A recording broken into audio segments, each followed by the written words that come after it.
Oh my god, is this like MGTOWs and stuff? I had a falling out with, I don't know, like feminism, like in like 2016, and I just sort of went and like found this weird backwards community of guys who just thought that they should just give up on women altogether because of like this whole third wave stuff. I've kind of like distanced myself now from them, so I'm not like super, like I was never like an anti-feminist per se. I think that's ridiculous, but I mean I do see where they're coming from, and that I just think they go equally in the extreme against it, so. Hey, what's up YouTube? This is Alexander Grace with Red Pill Interviews. I'm here at the University of Western Australia, and today I'm going to be asking women about the Red Pill concept of cognitive dissonance. The Red Pill community is dedicated to helping men achieve their goals of dating and understanding women. To this end, they say there is little value in asking women advice because of the high rate of cognitive dissonance in the female mind. The Red Pill community states that female psychology is driven primarily by emotions, and a woman's perspective can frequently change based purely on how she's feeling at that moment.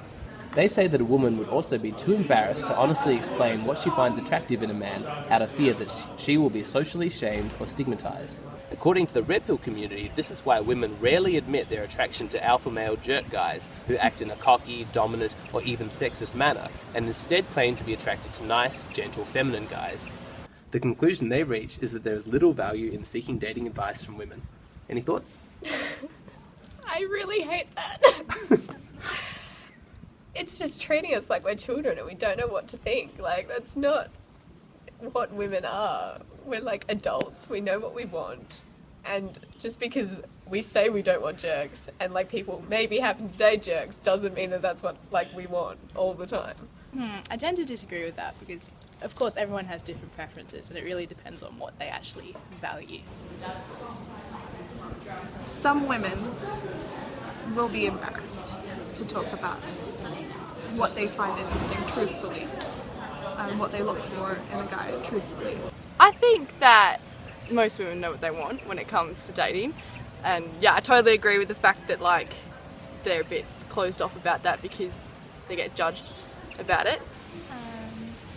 I would agree that women are very emotional, and we can change our minds every couple of minutes, maybe, I guess. Yeah, that's very accurate because we kind of change our minds all the time and go from different types, I guess, to explore what suits us most. Do you think there is a high rate of cognitive dissonance in women when it comes to topics of dating and relationships? No, but there is a difference between what we're told we should like and what we do like. I think there's a high level of cognitive dissonance in everyone, men and women included. I think so, yeah. I think we are kind of afraid to say what we think, for fear of, rejection and that sort of thing, and also people will disagree with us, I guess. I wouldn't say cognitive dissonance, but I do believe what you said before, where some women feel ashamed to actually say openly what they want in a man, because a lot of people, I don't know, it just varies, and you have all these stereotypes that people are supposed to be attracted to. Yeah, they're just closed off about what they actually want, like, because, I don't know, because you get backlash from, so I have guy friends, and they're always like, Emily, you have such bad taste in men. And so I'm like, no, but this is the kind of guy I want. And then they're like, but then why do you always go for this kind of guy? And it's just like, oh, we are aware of it. It's just that we end up making mistakes along the way. If your aim is to marry a doctor, I think, well, why marry a doctor? Just become a doctor yourself, and then, you can choose who you... This kind of social climbing thing is just, it doesn't really work in the end if you don't love the person. They can earn $1 million, but if you don't love them, then it's not really worth it. So. Do you think men can benefit from seeking dating advice from women? My boyfriend would disagree, but I think so, yeah, definitely, because it's just a different perspective. Yes. You should always ask, if you've got female friends, ask them what their thoughts are on like a girl that they're after, how they should like talk to them. Absolutely. I have a brother and he always calls me up and asks me for like advice on like what to do when it comes to females, and 9 times out of 10 it works because I actually know what that chick is thinking. So 100% would ask a female her opinion on how to date other females, because we know each other best. So just getting a feminine perspective can really help your approach, and yeah, I think guys should do it more often. They can get good advice from some women, and they can get good advice from some men. It just depends on how self-aware that woman or man per se is about the world around them.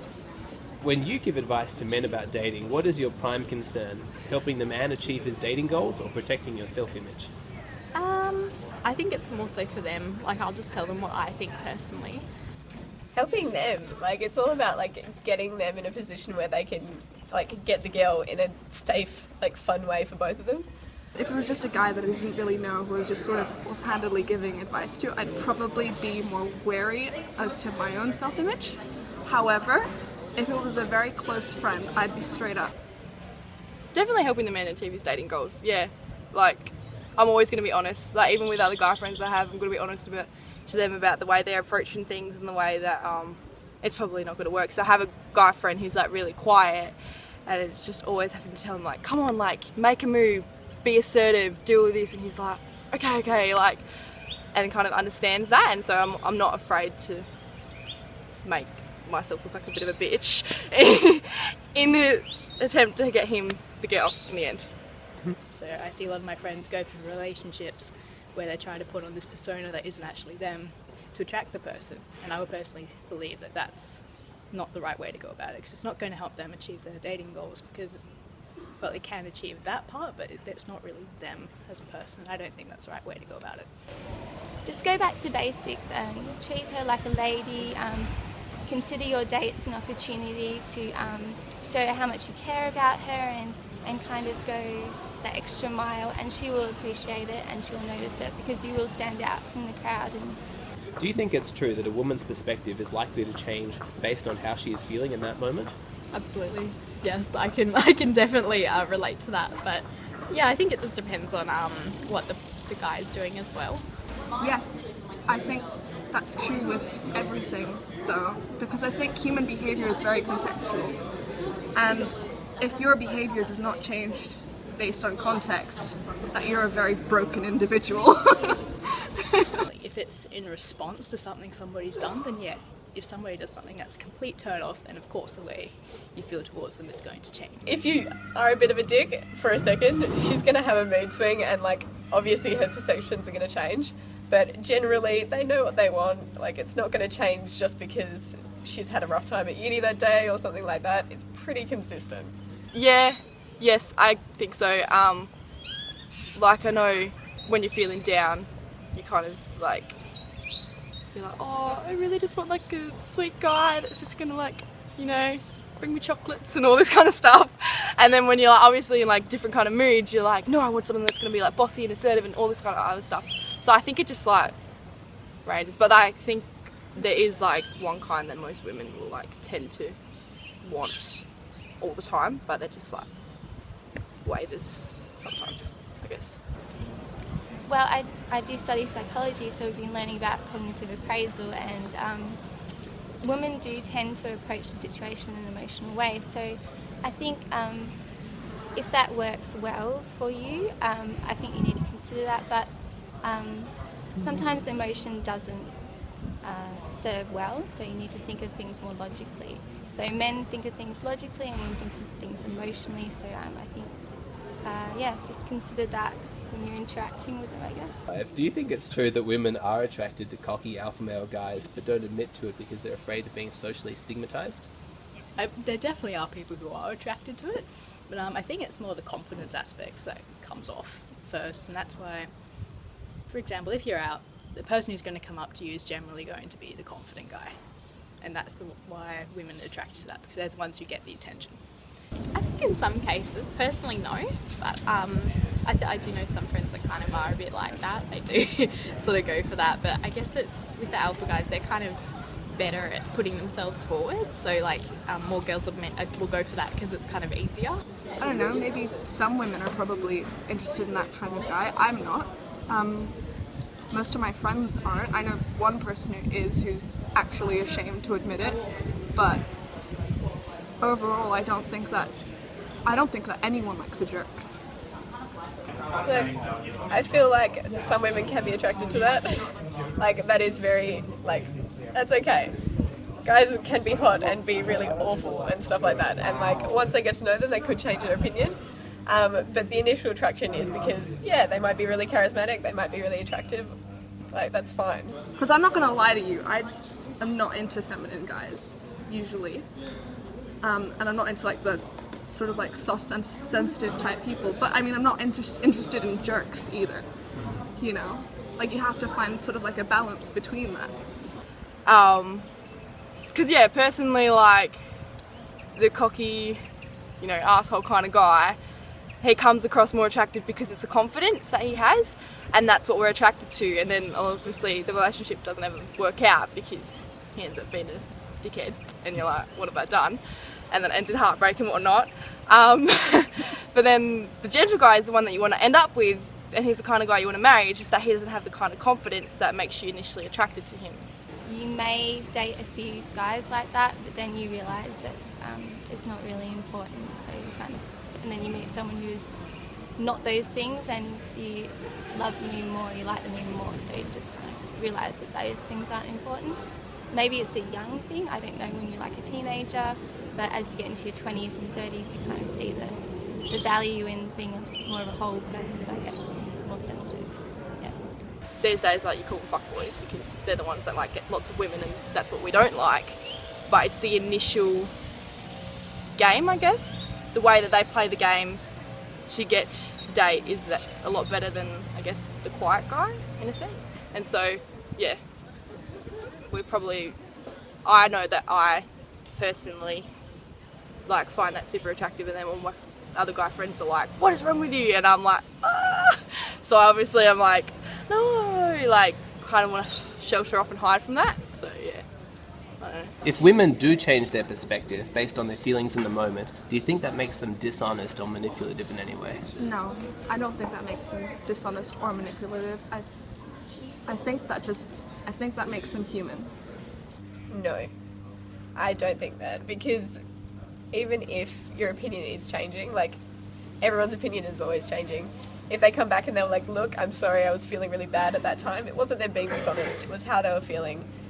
That's just what you have to deal with if you're trying to be in a relationship with someone. No, not really, not either of those. I think it would make it less reliable, I guess. It would make it harder to feel secure in that. But I personally don't believe that women just change this and that. There's always going to be a reason or a response. I think it just kind of is really confusing for the guy, really. We don't really mean to make it manipulative, it's just we're more confused ourselves, and it may come off as like we're not, sort of being very nice or something, but it's more so we're just confused with our own emotions. No. I think it just makes us women. We are emotional beings, as everyone knows this. We kind of are often led by our emotions. And I sometimes can be an annoying thing for guys because they're not really sure where you're at half the time. I think it makes women more exciting in a way because it's not logical, and it kind of, it makes life more exciting, but it can be confusing for guys, and I get that, so yeah, I feel for you. If a male friend came to you asking for dating advice, would you advise him to listen to women or go online and read what other men have said has brought them success? I would say a mixture of the two, because women can definitely bring a new, different perspective, and it's going to be a lot more focused on how the other girl will feel, so impressing her and things like that, whereas I think men would give a very different sort of like advice. Like, I feel like they'd give more like, oh, what sort of pickup lines and like how to approach them and things like that, which is still like good, and you need that sort of stuff, but the overall thing, you just need both to get a good kind of consensus on everything. Probably other guys that are similar to themselves, I guess, and what has been successful for them more so, because all girls will have different opinions of like what guys, but if you find another guy that's similar to your own situation and follow that sort of thing, it's probably going to be more successful, so yeah. They're often portraying women as objects in those things, and objects of prey, perhaps, and sure, that might be good for like a sort of like a one-night stand. But I think if you're looking for a relationship, then it'd be better for you to get advice from women than it would be from men. Probably a bit of both, to be honest. I feel like you need a balance. Because often some guys will have different approaches that are actually really effective that I haven't experienced personally, so I wouldn't be able to offer that. But having a female perspective in that would really help to give that the other side of the picture that they may not necessarily be able to get from men online. I think to do both, and but to be critical in your appraisal of what other people are saying, and to, in the end, make your own opinion. I think that men feel more comfortable talking to other guys about dating because it's less, intimidating than actually talking to a female and like actually having to realise that they need to like work on something. And so I think it's less confronting being able to speak to other males than to talk to a female. Hey guys, thanks for watching. Be sure to like and subscribe and leave a comment below letting us know what you thought of the girls' responses in this video. If you'd like to see uncut footage from today's interviews and from my other videos, check out my Patreon page. There's a link in the description box below where you can find all the relevant information. I'd like to thank my buddy Dave for being my cameraman today, and yeah. Thanks for watching, and I'll catch you next time.